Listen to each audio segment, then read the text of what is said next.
What's going on, everybody, and welcome to J Sports Seattle. In this video, I'm going to be previewing the Seahawks game tomorrow against the Browns. I was supposed to make the video this morning, but you know me, I got a busy life, so but I'm making it now instead of tomorrow before the game. But in this video, I'm going to be talking about just the game overall, injury updates. I'm also going to talk about what we need to do in order to get this win, and I'm going to talk about our throwbacks as well. So if you like the video, make sure to like, comment, subscribe, and share for more Seahawks and Seattle sports content. And without further ado, let's get on with the video. Alright, so tomorrow is another chance for us to separate ourselves from last year. We are heavily favored in this game, according to the matchup predictor, but the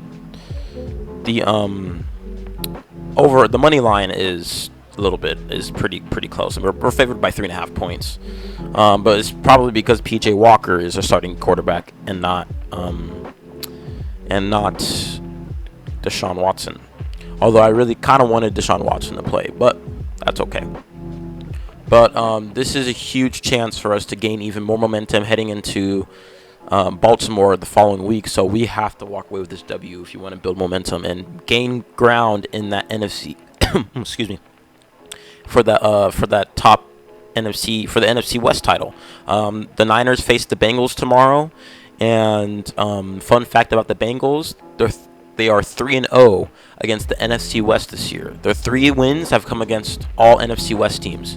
So if they follow that trend, the Niners should lose tomorrow. We know that the Niners lost against the Vikings on Monday. That was a huge win for the Vikings, for them to get their season. Keep their season alive, and helps us too because it helps us gain ground in that NFC West title race. So, but heading into this game, both teams are looking pretty healthy. I'll get to that in a second, but we're gonna go over just overall stats for both teams. Look at the Browns, man. 246 total yards allowed per game. They have one of the best top 3 defenses in the league right now. And this is going to be a tall task to beat them, even though we're at home. I know that, I don't know if I said this in the past, but I know that Gardner Minshew has literally dropped 38 on them on Sunday. But any given Sunday, each week is a new week. Each week is a new slate. So we got to come in here. We have to go into this game with win mentality. We're basically fully healthy, so we should be good to go. We got to run the ball. They allow nearly 100 rushing yards per game. We allowed less than them, actually. It's because our running defense has been one of the best so far this year. So we got to keep it up. We do need to reduce the amount of sorry, there's a bug on my screen. We do need to reduce the amount. It's flying in my face. There we go. We do need to reduce the amount of passing yards that we allow, because that's been hurting us all season. But I think we can fix that up if we just keep taking away the run and getting to the quarterback. But they will have their O-line, and their O-line is pretty good. They should have Jedrick Wills. He should be back. All these guys that are questionable are expected to play. Jerome Ford was a huge surprise. They took the organization by surprise because he had an ankle sprain on Sunday and was projected to not play tomorrow. But apparently he surprised everybody in practice or throughout the week, so he is questionable. But this is going to be an amazing game. It's going to be a close game for sure. But moving on, I'm going to go over to injuries. Like I said, we were looking pretty healthy. I mean, we only have 2 players out, and that's because they're still on IR. And even then, they were full participants in practice. Kenny McIntosh, Austin Fowler, both full participants. They're not going to play because we probably don't have room on the 53-man roster because we have Frank Clark now. Welcome back, Frank Clark. I had to talk about that for a second. I was hoping we would get Frank Clark after Uchenna went down, and I hope you feel better, Uchenna. We need you next year, so I hope you feel better. But we got Frank Clark back, and I wanted us to get him in the offseason. Bring in that veteran presence, and he belongs in Seattle. I mean, he grew up here. I mean, he's gotta perform though. But the thing is, his contract is a minimal contract, $1.165 million, essentially risk-free, no matter how he plays. But moving back to injuries, like, yeah, this is crazy. We are basically fully healthy, and Lockett and Adams are both expected to play. So I wouldn't worry about those guys being questionable. But Phil Haynes, I don't know what's going on with him. He was questionable last week's game against the Cardinals. So I was thinking he would be okay to play this week, but I guess he's not. So he's doubtful and most likely will not play. So that's why Jason Peters has been elevated to the practice squad for the first time this year. We are going to see him in action in his 20th NFL season. Hall of Famer for sure. And we know that D. Eskridge is back. I've already said my piece about him. The team still wants to take a chance on him. I mean, we've done it in the past, so we have a history of, playing people with, backgrounds and, stuff. They go through stuff. Earl Thomas, Bruce Irvin, and I know this is afterwards, but even, what's his name? I'm spacing, but you get the point. We always take chances on these guys, even if they've done wrong. I mean, hey, I respect it as an organization, though. You won't look past you will look past people's faults and still realize that they are needed. But we'll see what happens. I don't think Eskridge is going to do much, considering that Bobo and JSN have both impressed. I don't see Pete taking them out of their positions. I feel like Eskridge will probably be like wide receiver 5, and probably maybe kick return duties. But yeah, we'll see what happens.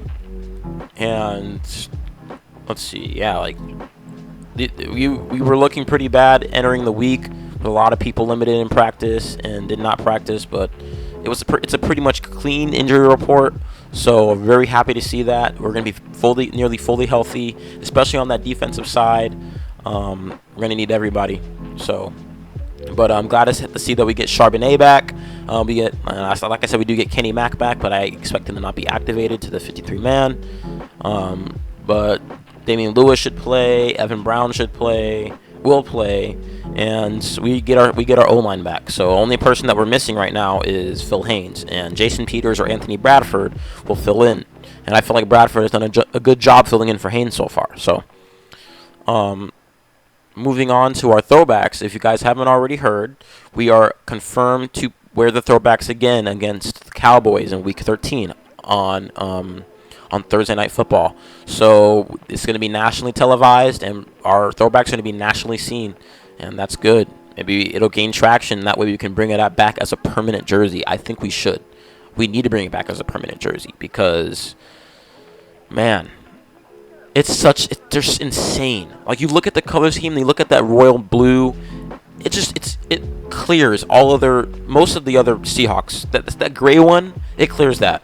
Replace the gray one with those. I'm sorry, we gotta replace those grays with this throwbacks because these are absolutely insane.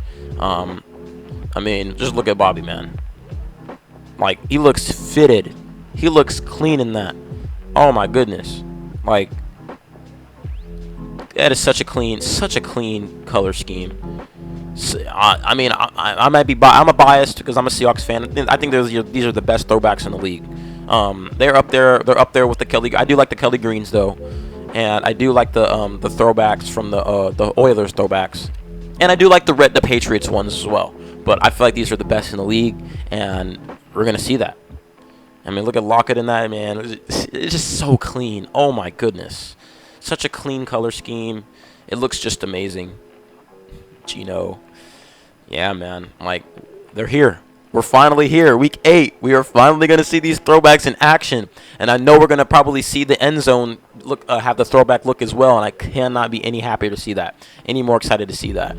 And what better off to start off with a dub in these uniforms. So, got to get that dub. But what we need to do in order to get this W, we have to run the ball. Continue running the ball. We did that last week against the Cardinals, and that worked wonders. K9 had an amazing game. Carried that game, and I expect him to get more. I expect him to get more reps, and especially Charbonnet too, as he's our bruising back, and DJ Dallas as well. And I want us to get JSN more involved more and more. He is starting to show why we picked them 20th overall. And DK will be back. Tyler Lockett will be playing most likely, and then you got JSN, and then Bobo has shown his stuff. He's shown he's a force to be reckoned with. And we have a nice wide receiver tandem. And we still have our tight ends to rely on, and we still got K9 out of the backfield if we need him, in the receiving end. Like our offense is fully healthy. I expect us to put up some points. So we gotta run the ball, continue running the ball, and continue giving JSN the ball. And look for and I want us to be more. I want Gino to look for those explosive plays. Like against the Bengals, we missed so many explosive touchdown plays. The DK one in the first half, and then the JSN one in the second that could have won the game. I want Gino to look for those, because those don't always come easy. And Shane Waldron's also got to call a good game for that, obviously. But I think Waldron will do his job. I think he'll call a better game than he did last week against the Cardinals. And considering that our O-line is healthy now, we should have a better time. O-line should have a better time, at least I'm hoping. So, and then the defense has just got to keep playing the way they've been playing. I mean, they've been getting off the field on third down more and more recently. They've been getting to the quarterback more. I want us to continue doing that. When we do that, we give our offense chances. The defense has won us that Cardinals game. And the defense kept us in that game against the Bengals. And the defense absolutely humiliated the Giants. So our defense is really, really starting to show up, and I need us to continue doing it. And I believe that when it's all said and done, if we keep playing the way that we keep playing on the defensive side, we can finish as a top 10 defense. So let's see what happens against the Browns, who are 4-2. There's another chance to get another win against an above 500 team, a team that is in a playoff spot right now. So we will see what happens. But I think that's all I have for this video. I probably won't make a post-reaction video tomorrow, probably one on Monday or Tuesday, because I will be watching the Diamondbacks World Series games. I'm rooting for them to win. I root for them too, since I live in Arizona.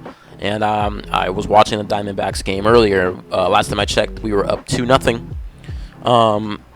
Moreno hit a bomb, but I have to go back and watch it after I finish uploading this video, because it's still going on. But I will make another video on Monday, just going over the game, whether we win or lose. So if you like the video, make sure to like, comment, subscribe, and share for more Seahawks and Seattle sports content. Thank you for stopping by. Have a good night, and go Hawks, go Mariners, and go Kraken.